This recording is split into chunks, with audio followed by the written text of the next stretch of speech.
9 pa lang ng umaga, abala na ang may-ari ng tindahang ito sa Quezon City sa pagsasalansa ng kanilang produkto.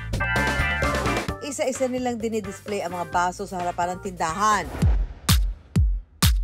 Sa kulay at ayos ng mga paninda, sino ba naman ang hindi mapapalingon at matatakam kapag napadaan dito? Kahit nga wala sa plano, tiyak mapapabili ka ng tinda nilang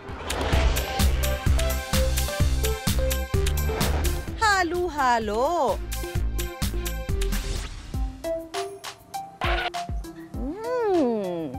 Teka, ano ba ito? Parang masarap, ha? Ano ba to? Halo-halo, may cheesecake. Buy one, take one pa. Pabili po! Hello po, Ma'am Susan. Good Hi. afternoon. Ano po sa inyo? Yan. Isa po nito? Oo, ano gusto ko yan, hindi ko maintindihan. Ano ba talaga yan? Sige, pagka na-order ko na, parang sarap eh. Ay, naku, parang naman gusto mo na agad ubusin, no? Ito, umaapaw naman. Isang tingin ko pala, napaka-creamy na. Eto, panigurado ako, halo-halo ito kasi may mga lahok siya, yan, oh. May saging, may leche flan, saka ube. So, sigurado ako na ito ay halo-halo. Yun ang sure ako. Pero, para din siyang milk tea. Kasi meron siyang boba pearl. Pero para naman siyang shake kasi yung kanyang ice, yung yellow, ay blender. So, nalilito ako, ano ba talaga ito? Halo-halo, milk tea, or shake? Ang nakaisip na haluan ng twist ang simpleng halo-halo recipe, ang magkasintahang Edmay at Joshua. Yung buntis siya, malikot lang po talaga yung isip niya. Nag-try po siya ng iba-ibang flavor, trial and error po talaga, ma'am. Hanggang sa nasungkit namin yung ganyang timpla. At para masagot na ang katanungan ko, himayin natin, ano ba ang meron sa kakaibang halo-halo na ito? Mayroon itong boba pearls, gulaman, saging, buko, mais, nata, pinipig, ube, blended ice na cheesecake flavored, at leche flan. 3-in-1 po 3-in-1 po. Halo-halo, shake, and milk tea na po siya. Ayun naman pala, legit na pinaghalo-halo nga. Alam mo, sarap. Thank you po, ma'am. Bakit mo naisipan itong pagsamasamahin sila? Gulong-gulo na yung mundo. Ikaw pinagsama-sama para hindi na sila magulo, ano? Apo, mas okay po kasi yung kakaiba po. Yung para talagang ma-curious yung mga tao. Pag napadaan sila, talagang mapapabili po sila. Maaga pa lang ay abala na sila sa paghahanda ng mga ititinda. Sa hiwalay na pwesto, inihahanda ang mga sangkap at saka isa-isang inilalagay sa baso. Nakaka 1,500 po kami na cups. Daily po yun. Kapag tapos na, ay dinadala na ito sa tindahan para doon lagyan ng yelo kapag may bibili na.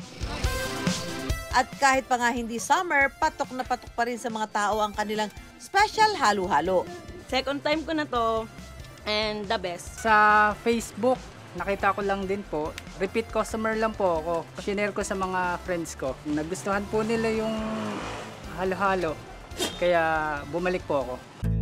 Bali yung mga product po namin tulad ng mga fruit shakes, ng lemonade, ng milk tea, inspired po ako dito sa mama ko po. Bata pa lang po kami, dito niya na po kami binuhay mag-isang 7 magkakapatid. Then nung bumukod po kami, nung nabuntis po ako, nag-isip po kami ng pagkakuhaan namin ng hanap buhay. Then ayun po yung naisip ko po na kakaibang special halo-halo cheesecake po. 2020 nang simulan nila ang negosyo. 19 years old lang noon si Edmay habang 21 naman si Joshua. Nag-start lang po kami sa 5,000 po. Wala po kami nun kahit piso eh. Nangutang lang po kami sa kakilala po namin. Bumili po kami ng mga pang-milk tea po namin and kumuha po kami ng hulugan na motor. Ako po kasi yung gumagawa ng mga shake at siya naman po yung nagde-deliver. Dalawa lang po kami nagtulungan po. Noong simula, malakas naman daw online ang kanilang halo-halo business. Pero mas lalo itong nakilala nang nakakuha na sila ng pwesto. Yung halo-halo, normally, pag bumibili ka niyan, ituturo mo, tapos ilalagay nila yung mga palaman. Yes po, ma'am. Saka palang kakad ka rin yung yellow, lalagyan na. Pero ikaw naka-display na. Yes po, ma'am. Para what you see is what you get po talaga. Oh, what you see is what you believe. So, pili ka na lang dyan, ituturo mo. Kaya po ganun yung way namin na nakarepack na po lahat, naka-display na. Sanay po kasi kami sa mabilisang kilos po. Sa dami po ng customer, sa dami ng tao. Kasi nagbabasar po kami sa City Hall, sa Circle, sa mga mall po. Gaano kalaki na itutulong nito na naka-display na dyan yung mga halo-halo mo? Para po sa mabilisan po, ma'am, sasalinan na lang po siya ng yellow, then isi-serve na po. Pero ano yan, malaking bagay ba yan para mas mag-click? Yes po, napakalaking bagay po na naka-display na po yung mga product kasi parang mas ano po sa atensyon ng tao na mapabili po sila kapag nakita nila nasa baso na po yung mga ingredients. Nauubos lahat yan, di ba? Apo, ma'am. Wala First napapanis. batch pa lang po yan, hindi First po. batch pa lang yan. Ilang batch ba kayo? Hanggang 10 po. Bali, ang ginagawa ko po Tinalo kasi... pa yung grade 1 hanggang grade 10. Bali, ang estilo ko po kasi, ma'am, para fresh po siya lagi. Hindi ko po pinaluluto lahat ng ingredients. Talaga? Opo, So, laging bagong gawa opo, yan? kada batch po yun, ma'am. Bagong luto po siya. So, mula Lalo na po sa init ng panahon, kailangan po talagang bagong luto. Ang nakaisip na haluan ng twist ang simpleng halo-halo recipe, ang magkasintahang Edney at Joshua.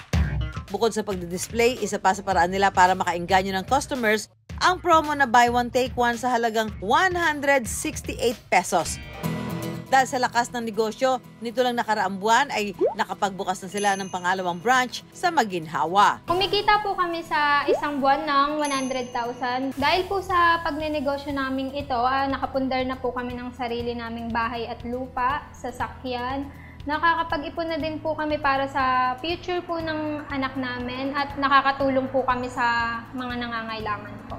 Sa murang edad man ay sinubok na kaya kinailangan magnegosyo. Marami naman daw silang natutunan mula rito. Natutunan ko po ang wag sumuko. Tuloy lang ilaban. Sa pagnenegosyo po, darating po sa punto na talagang hindi ka po kikita. Huwag ka lang po sumuko. Ngayon po, nakilala na po kami. Masaya po kami ngayon sa takbo ng negosyo po na. Kung may talento o negosyo na sa tingin mo ay kikita ka, aba, huwag mahiya. Ipangalandakan mo, ibida mo, i-display mo, i-flex mo.